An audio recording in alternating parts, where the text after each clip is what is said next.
Eu sou a Nivdei e hoje nós vamos falar a respeito desse livrinho da Martine Claret, que é Noites Brancas e Outras Histórias do Dostoiévski. E aqui tem as histórias, assim, os contos mais bacanas, Noites Brancas, né, como eu falei, tem Memórias do Subsolo, tem também um bem curtinho aqui no final, é o Mujik Marei. Então são 4 contos, mas eu vou falar somente a respeito de 2, que é Noites Brancas e Memórias do Subsolo. Noites Brancas foi publicada em 1848 e aqui nós temos como personagem principal o Sonhador.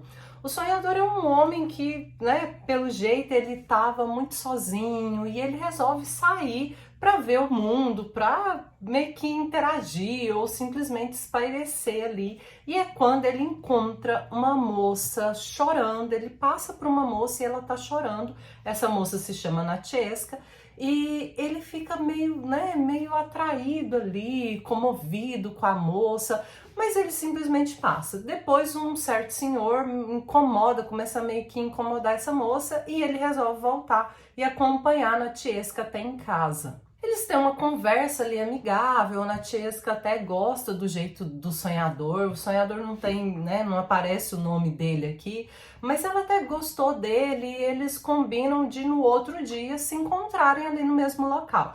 Veja, a Natchezka vê ele como um amigo, né, um possível amigo. Gente, a segunda noite, o começo dela é estranhíssimo, porque sim, eles se encontram novamente, e o sonhador começa a falar algumas coisas com Natchezka, tipo, meio filosóficas demais, ao meu ver. E até em certo momento ela não tá entendendo muito bem. Ele fala, eu posso me calar. E ela, não, continue, né? Pode falar, né? Eu tô te ouvindo.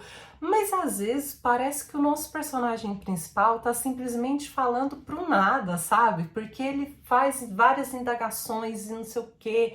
Você fica, meu Deus do céu, será que a Natchezka tá entendendo o que esse cara tá falando? Daí depois a Natchezka vai contar um pouco da sua história e a história dela não é, né, nada demais, assim, de muito triste, mas é um pouco comovente. Natchezka já é uma moça, ela tem ali por volta dos 17 anos, e a avó perdeu a visão, já tá muito velhinha, ela é criada por essa avó, e a avó preocupava muito com ela e tinha medo de que algo acontecesse. Então o que essa avó faz? Ela prende com alfinete o vestido de Natchezka, a saia dela, para que onde a moça fosse, a avó também estivesse junto. Acontece que elas recebem um inquilino e Natchezka parece se apaixonar por esse inquilino, mas ele não tem condições financeiras de se casar com Natchezka, o que tudo indica, ele também gostou dela, mas ele não tem condições financeiras de se casar com a moça e ele resolve que ele vai embora, ele vai tentar ganhar um dinheiro e vai voltar para eles se casarem. E Natchezka estava chorando ali quando o sonhador encontrou ela, exatamente por isso, porque ela estava à espera do seu amado, já tinha se passado um certo período que ele deveria ter voltado e ele não tinha dado notícias. Daí, ao longo das próximas 4 noites, né, dessas 4 noites que nós temos aí, nós vamos ver que o sonhador ele se apaixona por Natchezka. A princípio, Natchezka até sente, né, certo sentimento por ele, acredita que, bom, poderia, né, dar certo ali, mas eis que aquele cara, né, aquele inquilino, ele vai aparecer novamente. E aí, eu não vou contar muito mais a respeito, né? Daqui a pouco nós vamos para o outro conto.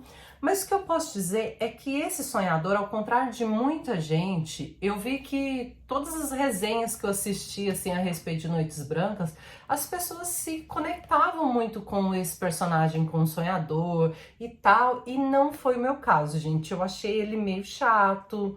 Eu achei em alguns momentos ele egocêntrico, eu achei que em alguns momentos também ele meio que, sei lá, tenta manipular as coisas para ele se dar bem, então isso não colou comigo, né? Ele não foi um personagem que me atraiu.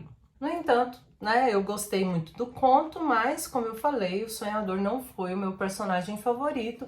E agora nós vamos falar a respeito de Memórias do Subsolo. Memórias do Subsolo foi publicada em 1864, né? Mesmo autor aqui, todos os contos que estão aqui são do mesmo autor. E aí nós vamos ter aqui também um personagem anônimo, ele é super desagradável, ele vive meio recluso também, assim, só que assim, outra vibe, sabe, esse Memórias do Subsolo. Você vê que é um homem muito amargo, ele é um cara que se acha superior às outras pessoas, ele tá sempre se achando mais, ele afasta as pessoas também, a gente vê muito isso. E é meio que aquela coisa, sabe aquelas pessoas que têm medo que as outras pessoas, elas não gostem dele, e aí ele acaba fazendo coisas para que as pessoas não gostem mesmo, e aí fica aquela coisa tipo, as pessoas não gostam de mim porque eu fiz com que elas se afastassem, né? E não é elas que simplesmente não gostaram de mim. Então é meio que isso que a gente vê. Só que esse personagem, ele passou por uma história de infância meio complicada, foi um acontecimento ali onde ele foi rejeitado e por isso ele passa a vida inteira com essa síndrome da rejeição e acaba se sentindo intelectual demais, né? Eu sou muito intelectual, todas as outras pessoas deveriam, né, se sentir honradas pela minha presença. Mas em certos momentos você vê que ele gostaria de fazer parte daquilo tudo, mas é meio que receio mesmo, é medo de ser rejeitado novamente. O personagem ele vai falar em vários momentos que ele é mal mesmo, que ele faz coisas ali, mas que se ele fosse agradado, que seja por uma coisa mais simples do mundo, ele se sentiria muito bem. Então você vê essa dualidade do personagem, o como ele se percebe. Uma coisa interessante aqui é que ele vai dividir os homens entre homens intelectuais e homens de ação, que seriam, sei lá, os operários de fábrica, algo assim, pessoas que vão lá e acontecem. Só que aí, sabe o que eu lembrei de uma frase que eu vi lá no Instagram do Rasta? O Rasta tem o Rasta News lá no Brasil Paralelo, e ele disse o seguinte: o mundo precisa de mais agricultores e menos podcast. E eu achei interessante, quando eu li esse livro, eu logo lembrei dessa frase, que realmente, se você for pensar, os homens de ação, como o nosso personagem diz aqui, são extremamente importantes para o mundo acontecer, né? Para as pessoas acontecerem. Esses intelectuais, tipo o nosso personagem aqui, que se fecha num castelo de vidro no alto da montanha, intocável, o que eles contribuem mesmo para a sociedade, né? Qual é essa contribuição tão grande? O que de bom sai dali? A não ser julgamentos e o como as pessoas devem agir, sendo que eles nem vivenciaram aquilo, sabe, na vida real. Nunca foram lá por meio do povão ali, nunca viveram na pele as experiências.